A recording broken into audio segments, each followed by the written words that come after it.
Hello po, good morning, good afternoon, good evening. Ngayon, gagawa po tayo ng mga putahe. Magagaling po ito sa ating turkey or pabo. Ngayon, ang nasa isip ko ngayon, ang may mga buto-buto na gawin nating afritada. Kaya natin yan. Ngayon, buksan natin ang ating pabo na defrost na ito. Now, alisin natin yung kanyang pakpak. Yun.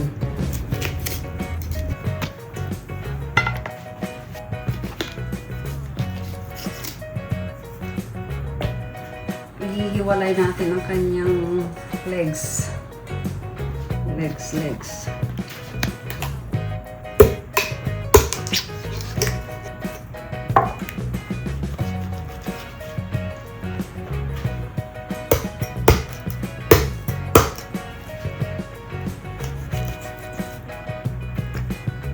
Fritada yan.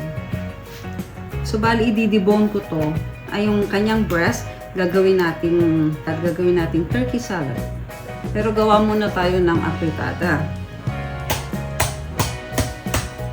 Tingnan natin kung ilang recipe ang magagawa natin sa isang turkey.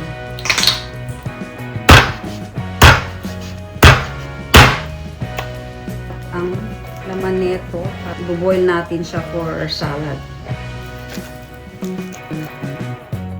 Aalisin natin ang skin neto, one side, turkey fillet.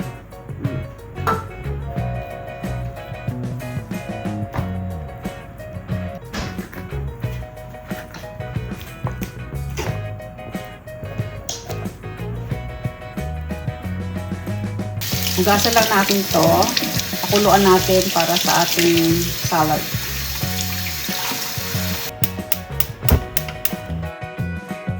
May tubig na. Lagyan natin ng konting asin. Tapos ang ating turkey breast. Okay, habang pinapakuluan yan. So, sa apritada, pwedeng gamitin ng chicken, beef, or pork. Pero ngayon, gagawin natin ng turkey. Subukan natin kung anong lasa nito. Chop natin. Matigas.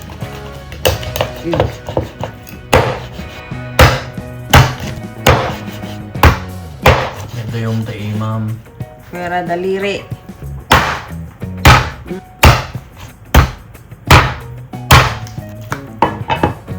Nawaki po siya. Ngayon, hugasan natin ang ating turkey legs and wings para sa ating afritada.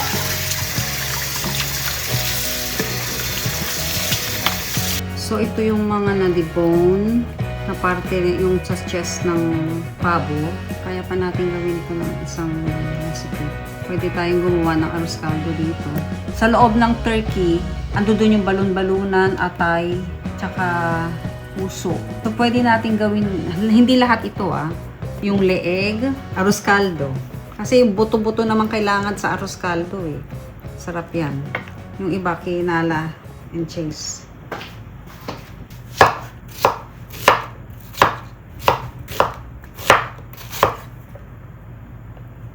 So, lagyan natin ng garlic salt itong ating pabo. Tapos, leave it for probably 30 minutes kasi papan-fry natin to bago tayo magluto ng. Minsan kasi, ang pabo parang may ano sila, tawag nun, malans. So, para sa ating turkey afritada, kailangan natin ng gulay na is patatas. Usually, lahat patatas, pero gusto kong dagdagan ng dalawang sweet potato. Kamote. Tapos 2 carrots at isang bell pepper na red. Ipapan-fry po natin lahat ito bago tayo para sa afritada.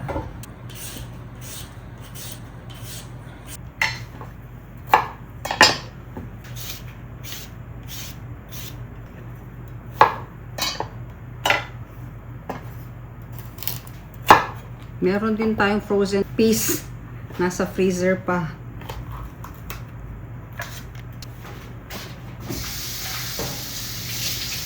So, pagkatapos nating mahugasan ng ating gulay, atin pong hatiin. Unahin natin ang ating patatas. siya.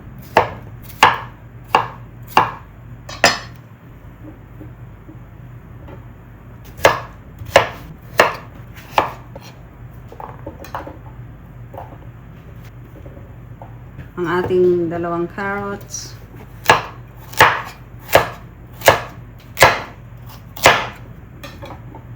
Tapos ang ating bell pepper.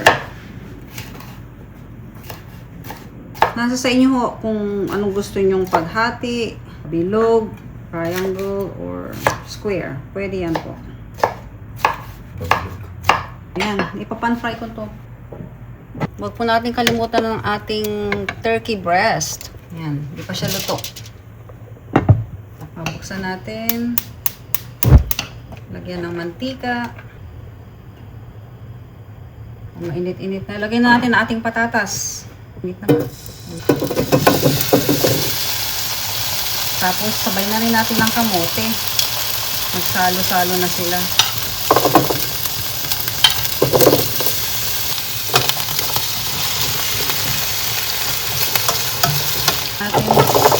Ating sabay yung lahat.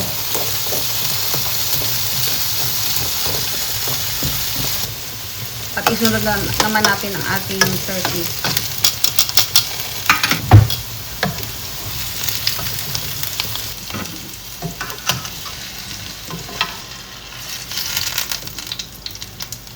Ating sunod ang ating pabo. Pan-fry ulit.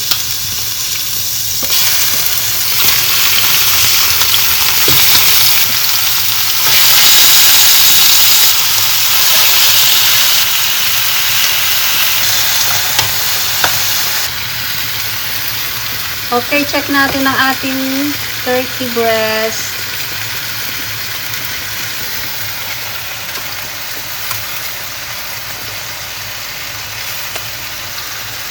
Huwag natin itapon ng sabaw. So, pwede na ito hanguin na natin sa apoy. Cooker na ito. On natin. So, first, gawin na natin ang ating apritadang pabo. Lagyan ng mantika. So, start na natin. Lagyan natin ng bawang.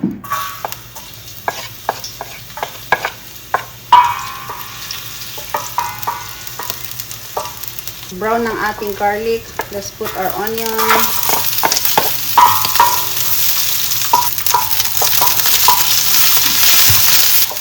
Lagyan na natin ang ating turkey.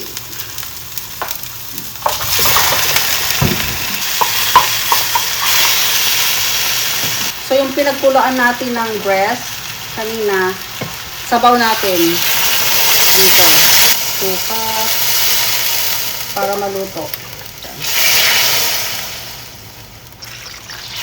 Bali, tansyadong 4 cups of soup. Yung broth niya. So, lagay din natin ang ating 1 cup of tomato sauce. Lagyan na natin ng patis. So, gumagamit ako ng vegetarian sauce as fish sauce natin. Para hindi masyado maalat.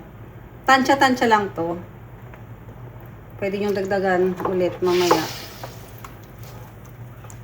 Dagdagan natin ang anato, ground anato.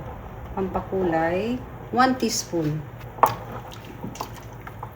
This is vegetarian oyster sauce.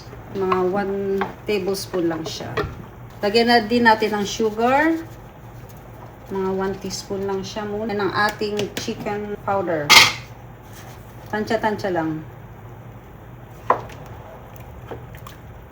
Then, we simmer. Pabayaan muna natin to para maluto ang ating turkey. Yeah. Daming sabaw. Bisitahin natin. Pag naluto na itong turkey, pwede na natin ilagay ang ating mga gulay. Ang ating patatas, sweet potato, and carrots na pan-fry. Lagay na rin natin ang ating bell pepper. Tapos, ang ating green peas. This is frozen green peas. Tapos, ang ating paminta. Hayaan natin makulo. At dyan na po nagtatapos ang afritadang pabo. So ito po ang ating turkey afritada.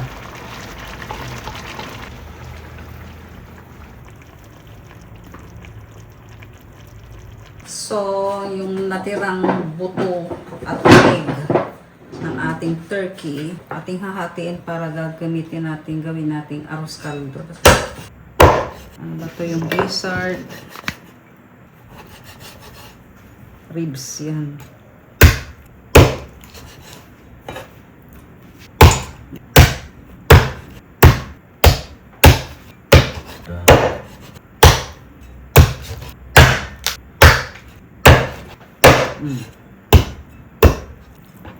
Malalasan na sweet rice.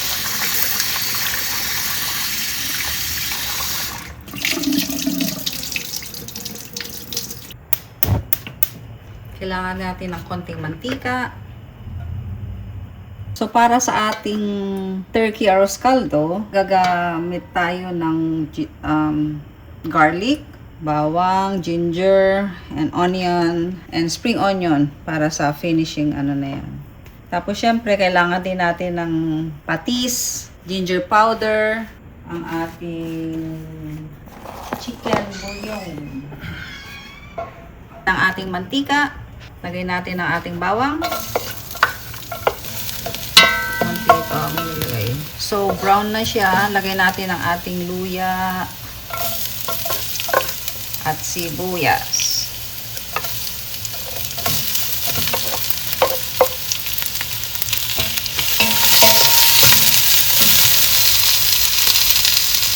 Mabango. Tapos ilagay natin ang ating turkey. Mainit to.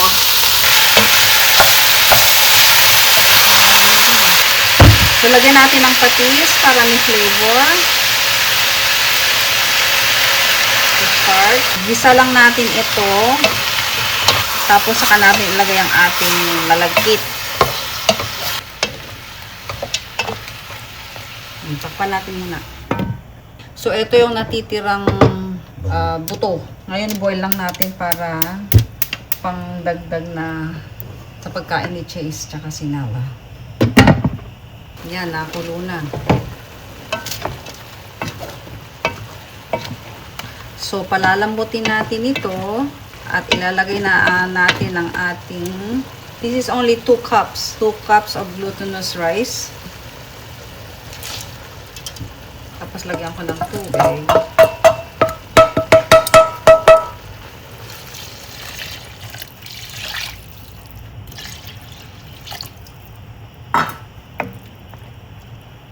Palalambutin lang natin. So, hinimay-himay ko na itong breast ng turkey para sa ating turkey salad. Gagamit tayo ng konting sugar, mustard, mayonnaise, at a little bit of salt. Kailangan ng paminta. Lagyan natin ng mayonnaise. Tansya-tansya lang po. Kulang ko ilang cups ang ano. Mas marami, masagana.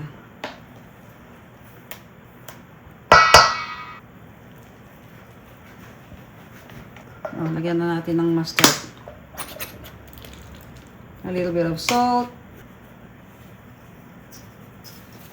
Ng sugar. Mga 2 teaspoon of sugar. Tapos, paminta. Let's see. Pwede na siya. Kailangan ihalo maigi. Ayan, ayan. So, madami din tong ano, breast niya, oh. Let me see. Kailangan tikman natin. Kakapawis, ah. Kung kulang pa. Pwede na. Hindi siya lasang turkey. Parang chicken din. Pwede na to. Ito. Medium heat. Yan.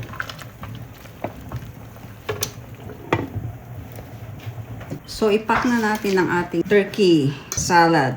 Ito pwedeng gamiting side dish mo lang or pwedeng palaman sa tinapay o pandesal. Masarap po to. Masustansya. Pwedeng pambaon o sa trabaho.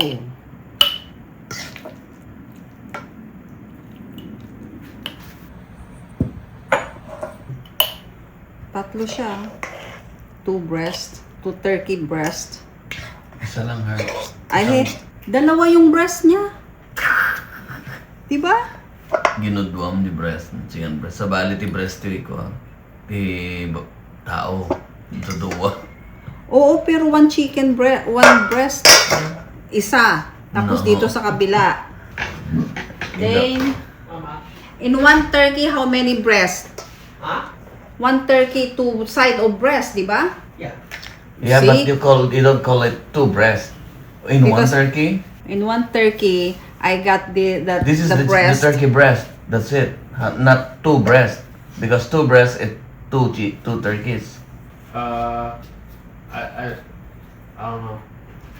I But- think it's like a Just like when they're like doing... implied, If you have it, you have the chicken breast. Yun. like the cut. Like if you were to get it in the cut. See That it? is against on the 2 It's breast. up to you. 2 breasts is 2 turkeys. 2 turkey breasts. I think No. most people think about it like packaged. It's not packaged. whole turkey. Just like for the chicken, If right? you were to One say- chicken breast, one. Yeah. There's 2 parts of the turkey. No, it's not. You just have it. If you're making like there's a recipe for what is it, like chicken cutlet? Mm-hmm. It's per breast. You slice the breast in half. Because then if it's just one of the breast, is it half a breast? Like It's the whole... like how So, I'm just gonna say, quantify. These are the turkey breasts. Yeah. Turkey breast on these 3 containers. Yeah, Turkey sure. salad. This would be a funny bit to add in the video. Huh? You know how they say, comment what you think. It is in the description. It'd be a fun Yeah. little thing to add. Eto na. Just put it in the fridge. Wipe lang natin. Oh, kagiglag-itak.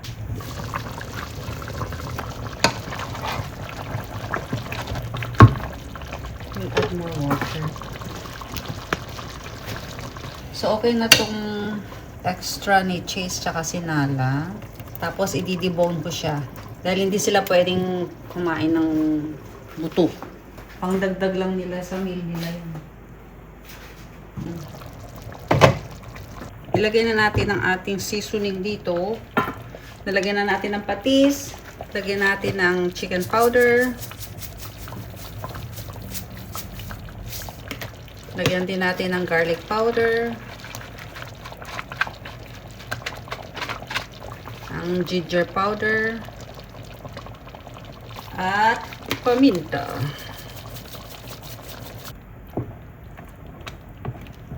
Lagyan na natin ng ating spring onion.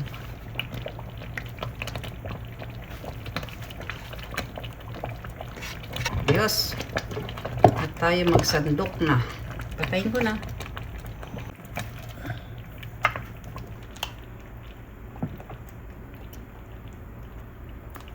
Huwag masyadong.